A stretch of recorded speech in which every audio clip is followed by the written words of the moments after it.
Grace is the basis of human salvation. Grace is the basis for human salvation. రక్షణ, salvation, ముక్తి, పరలోక రాజ్య ప్రాప్తి, ఇలాంటి మాటలన్నీ మతాలు వాడుతూ ఉన్నాయి.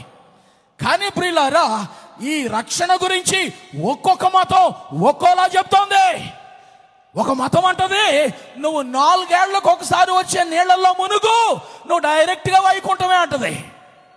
నువ్వు 12 ఏళ్లకు ఒకసారి వచ్చే నీళ్లలో మునుగు, ఇంకా బెటర్ పొజిషన్కి వెళ్తావు వైకుంఠంలో అంటది.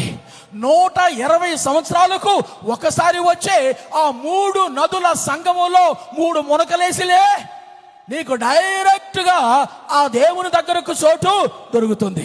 పిచ్చి పిచ్చి బోధలు మన చుట్టూ ఉంటూ ఉన్న పరిస్థితుల్లో నీవు సంతర్పణ చెయ్యు అన్న సంతర్పణ, నీవు నిలువుదోపిడివ్వు, నీ తలనీలాలివ్వు, నువ్వు 7 కొండలెక్కు, 1000 మెట్లెక్కు, ఇలాగున రకరకాలైన మార్గాలు ఈ ప్రపంచంలోని మతాలు చూపిస్తున్నాయి. నీవు ఫలానా విగ్రహం, ఫలానా అవయవం దగ్గర చెయ్యి పెట్టి దాన్ని తాకు, నీకు స్వర్గం. ఇలాగున బుద్ధి లేని, వివేకము లేని, అజ్ఞానంతో కూడిన అమాయక ప్రజలను మోసం చేస్తున్నాయి మతాలు. వారు మోక్షాన్ని డబ్బుతో కొంటున్నారు. వారు మోక్షాన్ని మానవ ప్రయాసతో వారు జరుగుద్దని అంటున్నారు. వారు మోక్షాన్ని నువ్వు ఒక కులాను అయితే ఈలాగున చేస్తే అవుతుందని అంటున్నారు. అనేక రకాలైన తప్పుడు బోధలు బయట చేస్తూ ఉంటే ప్రభు అంటున్నాడు, నాకు మోక్షం కావాలయ్యా అని గనుక నువ్వు నేను ఆయన దగ్గరికి వెళితే, ఎంత తీసుకుంటావేంటి ప్రభువా అని అడిగితే ఆయన అంటాడు, ఇది ఉచితం, ఇది ఉచితం. అంతేకాదు, ఇది నేను నీకు ఇస్తున్న బహుమానం. అంతేకాదు, ఈ నా నామమునందు తప్ప ఆకాశము క్రింద ఇవ్వబడిన మరి ఏ నామము ద్వారా కూడా రక్షణ లేదు. కాబట్టి ప్రియులారా, మన ఇండియాలో 100కు 70 మంది కంటే ఎక్కువ మంది రక్షణ కావాలి, కానీ వారు తప్పుడు దారులు ఎన్నుకుంటున్నారు. ఆ మార్గాలలో వారికి రక్షణ దొరకదు. రక్షణ ఉచితమని వారికి అర్థం కావడం లేదు. రక్షణ దేవుడు మాత్రమే ఇచ్చే వరమని వారికి అర్థం కావడం లేదు.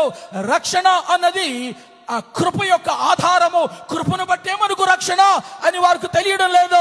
మనం రక్షించడానికే దేవుడు కృపను మన ఎడల ఆయన విస్తరింప చేస్తున్నాడని వారికి అర్థం కావడం లేదు.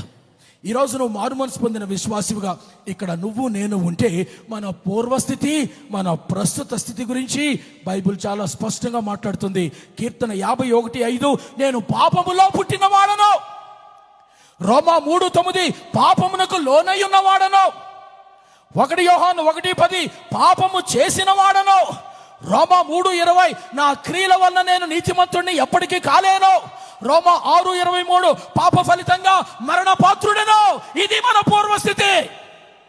కానీ ఈ కృప మన మీద ఉచితంగా, వరంగా పనిచేసిన కారణంగా ఇక్కడున్న మనం అందరం ఎలా మారిపోయామో తెలుసా? నిజంగా ఈ కృపను అనుభవిస్తే ఎలా మారిపోయామో తెలుసా? యోహాను సువార్త 5:24 ప్రకారము మరణము నుండి జీవములోనికి దాటిపోయాము. హల్లెలూయా. రోమా 5:1 ప్రకారంగా నీతిమంతునిగా తీర్చబడ్డాము. హల్లెలూయా. రోమా 5:9 ప్రకారము దేవుని ఉగ్రత నుండి రక్షించబడ్డాం.